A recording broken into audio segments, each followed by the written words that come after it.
할렐루야, 여러분 반갑습니다. 오늘은 원료 말씀 시간입니다. 오늘 본문은 열왕기하 9장 1절부터 마지막까지 있는 말씀을 나누기를 원합니다. 오늘도 말씀을 통해서 하나님의 크신 은혜가 여러분 가정에 충만하게 넘치고 또 하나님의 능력을 새롭게 힘입어서 하나님의 뜻을 이루는 삶이 될 수 있게 되기를 축복합니다. 오늘 본문에 있는 내용은 옛날에 하나님께서 예언한 대로 이세벨의 가문이 멸망하는 내용을 담고 있습니다. 이세벨의 남편이었던 아합은 길르앗 라모스 전투에서 나가지 말라는 것을 꾸역꾸역 나갔다가 우연히 쏜 화살에 맞고 그가 죽게 되어졌지요. 그 아들이 요람입니다. 이세벨과 아합에게 성경에 나와 있는 자녀는 세 명인데 하나는 아달랴라고 하는 딸이죠.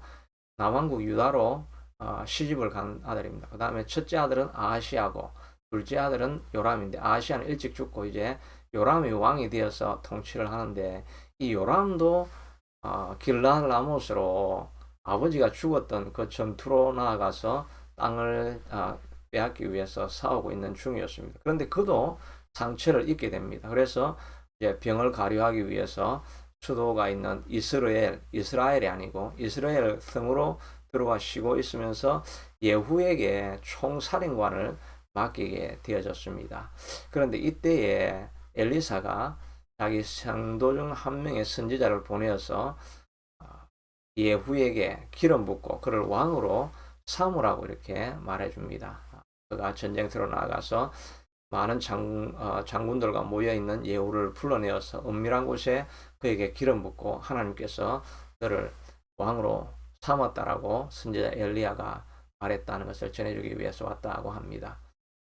그리고 이제 예후가 다시 장군들이 많이 모이는 데 가서 장군들이 아니 그 선지자가 무슨 말을 합니까? 라고 하니까 그가 숨기지 아니하고 하나님께서 내게 기름 붓고 나를 왕으로 삼았다.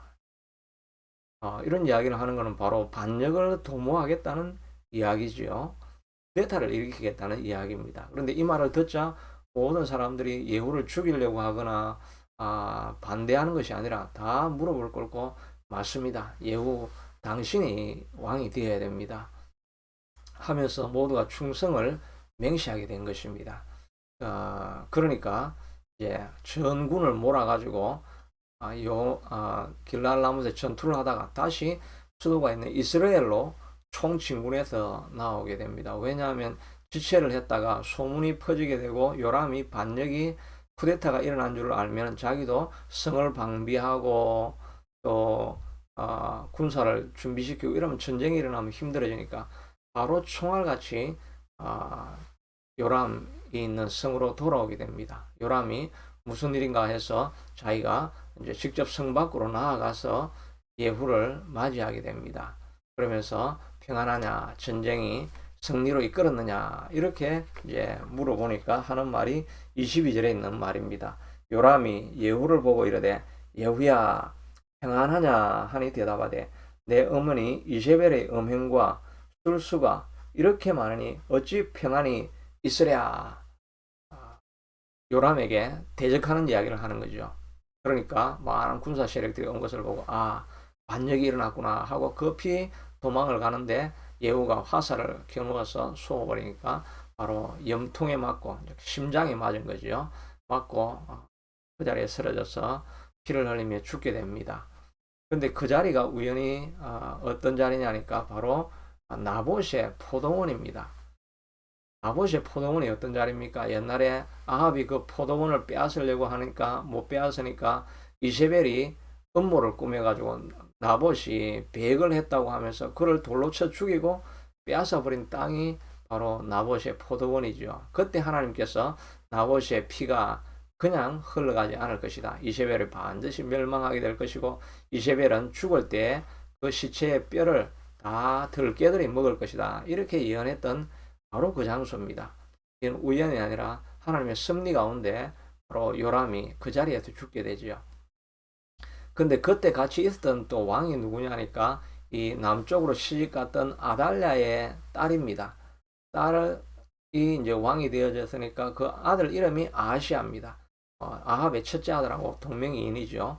이 아하시아도 거의 자기 삼촌이 되는 거죠. 삼촌이 요람이 병이 들었다는 이야기를 듣고 병문안으로 와가지고 같이 맞이하러 나갔는데 예후가 들어보니까 남왕국의 왕이라는 이야기를 듣고 그도 쫓아가서 죽이라고 하니까 머깃도까지 멀리 도망을 갔지만 결국은 그 자리에서 아하시아 남왕국의 왕도 죽게 되어집니다. 그리고 이제 다시 성으로 진군을 하게 되는데 그럼 이제 성에 누가 남아 있습니까? 자기 남편 아합은 이미 죽어버렸죠. 그 다음에 그 아들 요람이 있었는데 요람도 지금 나보시 포도원에서 죽어버렸죠. 아무도 없고 성 안에는 이제 이세벨밖에 없습니다. 그리고 이세벨을 호위하고 있던 내시들이 있었습니다. 그래서 예후가 성으로 이제 들어갑니다. 왕궁에 왕비의 궁으로 이렇게 들어갑니다. 그런데 이 이세벨이 얼마나 도도한지 정말 악의 극치에 이런 여자죠. 예후가 자기를 죽이러 오는 줄 알면서도 눈썹을 화장을 하면서 눈썹을 그리고 의장을 정돈을 하고 있는 것입니다. 그리고 이 예후를 맞이하게 되는 것입니다. 그러면서 예후를 비난하기를 내가 주군을 배반한 모반자 시머리에 후를 뒤를 따르는 자냐 이렇게 이야기합니다. 시머리도 반역을 하고 왕위로 올랐던 사람이지요. 그러나 7일 만에 죽었던 사람입니다. 그래서 예후를 저주를 하는 거죠. 너가 반역은 했지만 7일도 견디지 못할 것이다. 이런 의미로 시머리에 얘를 따르느냐 이렇게 이야기를 한 것이지요. 정말 마지막 죽는 순간까지 두려움을 모르는 여자였습니다. 그러니까 예후가 들어가서 내시들이 그를 딱 막아서고 있는 것을 보면서 너희들 중에 내 편에 서는 자가 누구냐 나오라 이렇게 두 번이나 외치게 됩니다. 그러니까 내시들이 딱 보니까 뭐 이미 대세는 다 기울어진 것을 알 수 있죠. 그래서 예후의 편에 서게 됩니다. 그러니까 예후가 이 여자를 창밖으로 던져라 그렇게 하니까 내시들이 이 이세벨을 들고 창밖으로 던져버립니다. 던져버렸는데 높이가 얼마인지는 모르지만 하여튼 떨어져서 머리가 돌에 부딪혀서 피를 흘리고 여자는 이세벨은 그 자리에서 죽게 되지요. 나중에 조금 지나서 예후가 그래도 생각을 해보니까 그래도 왕비였는데 얘는 갖추어져야 되겠다 싶어서 또 시체를 가져다가 장사는 지내주라 이렇게 이야기를 했습니다. 그런데 군사들이 가보니까 이미 거기에 들깨들이 이세벨의 시체를 다 뜯어먹고 남아있는 것은 두개골 그리고 손하고 발만 남아있는 것입니다. 하나님께서 예언하신 그대로 되어진 것이지요. 이세벨의 시체는 개들이 다 뜯어먹을 것이라고 한 약속의 말씀이 그대로 이루어진 것입니다. 하나님의 심판은 마침내 이루어지는 것이지요.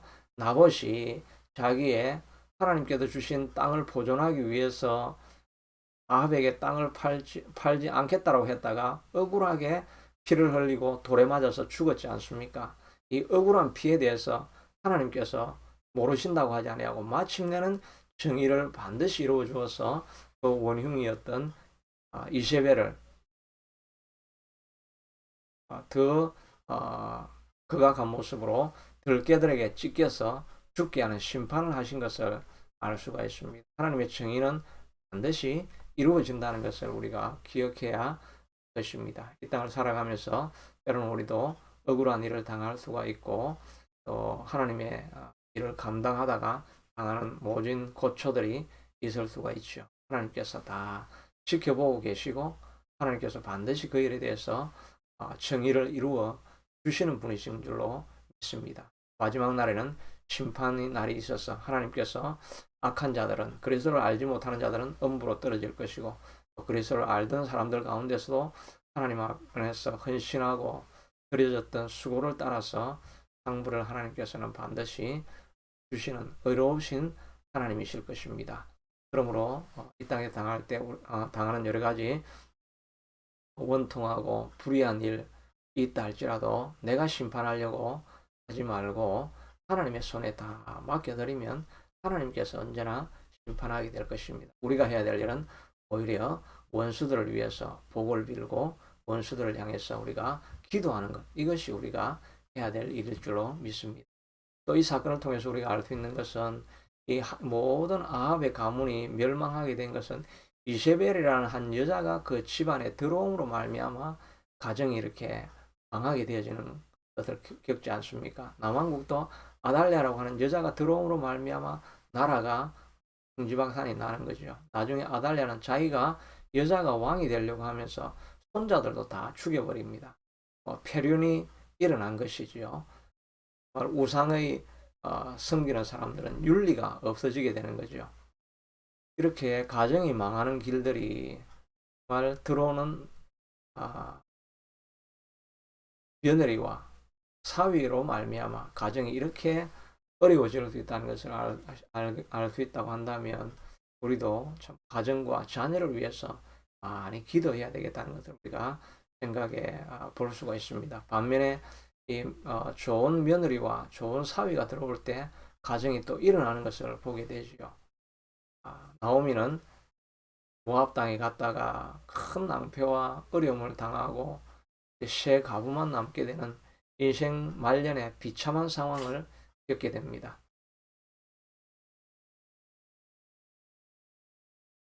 그럼에도 불구하고 아, 아,